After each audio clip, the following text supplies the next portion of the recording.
Hello दोस्तों, पीके first channel में आपका स्वागत है। देखिए, आज हम कार्तिक महात्म का पहला अध्याय सुना रहे हैं। जो कार्तिक नहाते हैं उनको सुनना चाहिए। शुरू करते हैं। नैमिषारण्य तीर्थ में श्री सूत जी महाराज 28,000 सैनाधिक ऋषियों से बोले, अब मैं आपको कार्तिक मास की कथा विस्तार से सुनाता हूँ, जिसे सुनकर मनुष्य सब प्रकार के पापों से छूटकर अंत समय में वैकुंठ को प्राप्त होता है। सूत जी बोले, श्री कृष्ण जी से आज्ञा लेकर देवर्षि नारद के चले जाने पर सत्यभामा प्रसन्न होकर लक्ष्मीपति भगवान से कहने लगी, हे नाथ, मैं धन्य हुई, मेरा जीवन सफल हो गया। मेरे जन्मदाता भी धन्य है, जिन्होंने मुझ जैसी त्रैलोक्य सुंदरी को जन्म दिया, जो आपकी 16 सहस्त्र स्त्रियों के मध्य में आपकी परम प्यारी पत्नी बनी।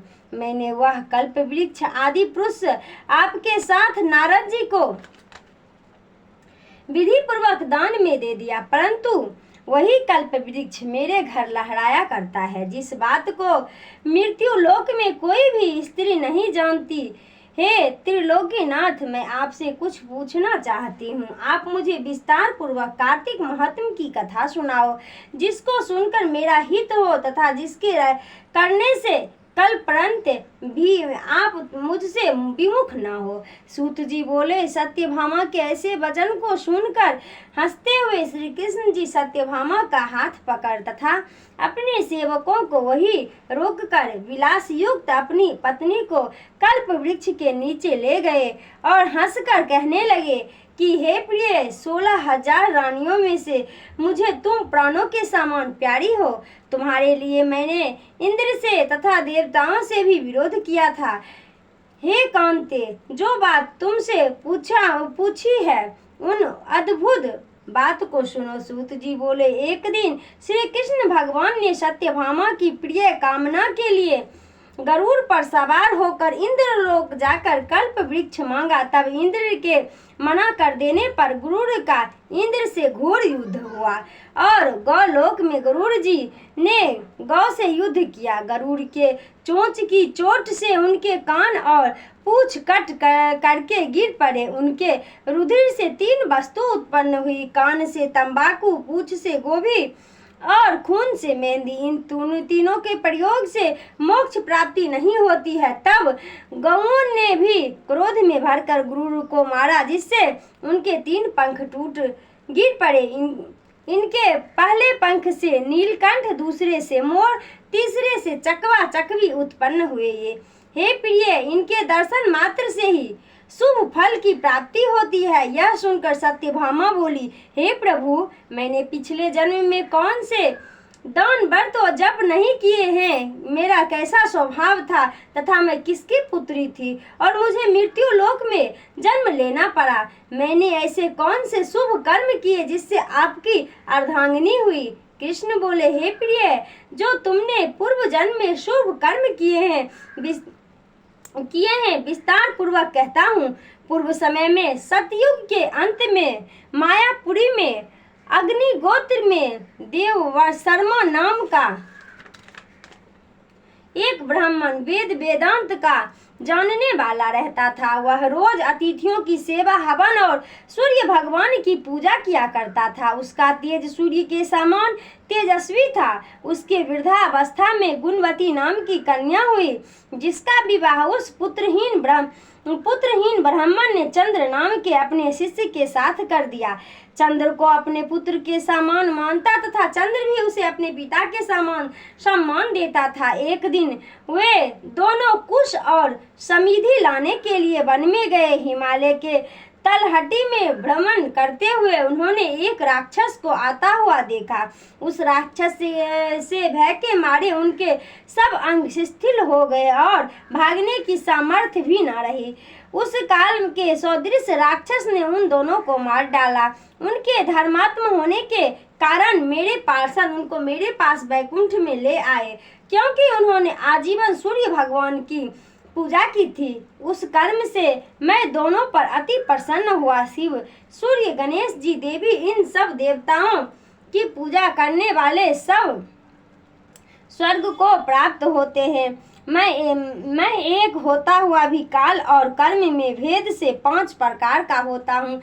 जैसे एक देवदत्त, पिता, भ्राता आदि नामों से बोला जाता है। जब वह दोनों विमान पर चढ़े हुए सूर्य के समान तेजस्वी रूपवान, चंदन और माला धारण किए हुए मेरे भवन में आए तो दिव्य भोग भोगने लगे। पहला अध्याय समाप्त हुआ। दूसरा अध्याय। भगवान श्री कृष्ण ने कहा, हे देवी गुणवती, अपने पिता व पति को राक्षस के द्वारा मारे जाने का समाचार सुनकर बड़ा विलाप करने लगी।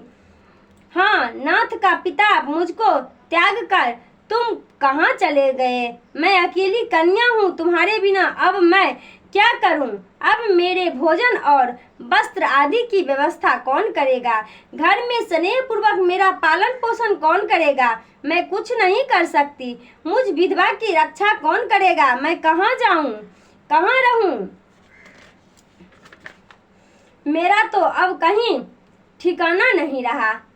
इस तरह रोती और बिलखती गुणवती पछाड़ खाकर पृथ्वी पर गिर पड़ी और मूर्छित हो गई और देर तक पड़ी रही। फिर जब होश में आई तो पूर्ववत अत्यंत करुण विलाप कर शोक सागर में डूब गई। जब कुछ संभली तो उसे ध्यान आया कि मेरे पिता तथा पति की मृत्यु के पश्चात उनकी क्रिया करनी चाहिए जिससे उनकी गति हो सके। अतः उनसे अपने घर की सारी वस्तुएं बेच दी। उनके बेचने से जो पैसे उसे मिले उसने अपने पिता और पति की श्राद्ध आदि क्रिया की। फिर वह उसी नगर में रहती हुई भगवान विष्णु की भक्ति में 8 पहर रहने लगी। उसने जन्म से लेकर मृत्यु तक नियम पूर्वक सारी एकादशी के व्रत और कार्तिक महीने में उपवास तथा व्रत किए हैं। प्रिय, ये एकादशी और कार्तिक व्रत मुझको बड़े ही प्यारे हैं। मुक्ति, भक्ति, पुत्र तथा संपत्ति को देने वाले परम पवित्र जो मनुष्य कार्तिक मास में जब तुला राशि पर सूर्य आता है तो सवेरे उठकर स्नान करते हैं, व्रत व उपवास करते हैं, वह मुझे बहुत ही प्यारे हैं। क्योंकि यदि वह बड़े पापी भी हो तो भी स्नान व व्रत के प्रभाव से उनको मोक्ष की प्राप्ति हो जाती है। जो मनुष्य कार्तिक में स्नान, जागरण, दीपदान तथा तुलसी के वृक्ष की रक्षा करता है वह साक्षात विष्णु भगवान के तुल्य हो। मनुष्य कार्तिक मास में मंदिर में झाड़ू लगाते हैं और स्वस्तिक बनाते हैं और विष्णु पूजा करते हैं, वह जीवन मुक्ति हो जाते हैं। यह सुनकर गुणवती भी प्रतिवर्ष मन लगाकर कार्तिक का व्रत और भगवान विष्णु का पूजन करने लगी। हे प्रिय, एक बार वह ज्वरग्रस्त थी और दुबली हो गई थी, फिर भी किसी न किसी प्रकार गंगा स्नान के लिए चली गई। गंगा तक पहुंची थी गंगा स्नान के लिए, किंतु शीत के मारे वह बुरी तरह से कप रही थी। वह एकदम शिथिल हो गई। तब वह मेरे भगवान विष्णु के दूतों के द्वारा मेरे धाम में आई। उसके पश्चात ब्राह्मण आदि देवताओं की प्रार्थना पर जब मैंने कृष्ण का अवतार लिया तो उस समय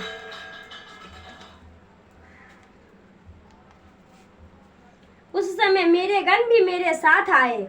वह सब इस पृथ्वी पर यादव बने हैं। तुम्हारे पिता जो कि पूर्व जन्म में देव शर्मा थे इस समय अस्त्राजित हैं। पूर्व जन्म में चंद्रमा जो तुम्हारा पति था वह आकू है और हे भामिनी तू ही वह गुणवती है। यह कार्तिक व्रत का ही प्रताप है जिससे कि तुम मेरी अर्धांगिनी बनी है। पूर्व जन्म में तुमने मेरे मंदिर के द्वार पर तुलसी का पौधा लगाया था। इस समय तेरे महल के आंगन में कल्प वृक्ष के रूप में खड़ा है। तुमने जो उस जन्म में दीप दान किया था उनके कारण तुम्हारी देह सुंदर है, तुम्हारे शरीर में शोभा है और वह घर में साक्षात लक्ष्मी निवास करती है। तुमने चूंकि पूर्व जन्म में अपने समस्त व्रत का फल प्रति स्वरूप विष्णु के अर्पण कर दिया था, उसी के प्रभाव से तुम इस समय मेरी प्रिय भामिनी हुई हो। पूर्व जन्म में आजीवन तुमने जो नियम से कार्तिक मास का व्रत किया था उसका यह प्रभाव है कि मेरा और तुम्हारा कभी वियोग नहीं होगा। इस प्रकार जो कोई कार्तिक मास में व्रत आदि करते हैं वह मुझे तुम्हारे ही समान प्यारे। वह लोग जो कि दूसरे जप तप यज्ञ दान आदि करते हैं।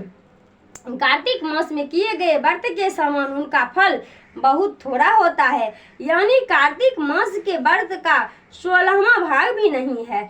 इस तरह से सत्यभामा भगवान श्री कृष्ण चंद्र जी महाराज से अपने पूर्व जन्म के पुण्य का प्रभाव सुनकर अति प्रसन्न हुए। श्री कृष्ण भगवान की जय। पीके फर्स्ट चैनल को आप सब लाइक कीजिएगा, शेयर कीजिएगा, सपोर्ट कीजिएगा। वीडियो अच्छा लगेगा तो शेयर कीजिएगा। बाय बाय दोस्तों।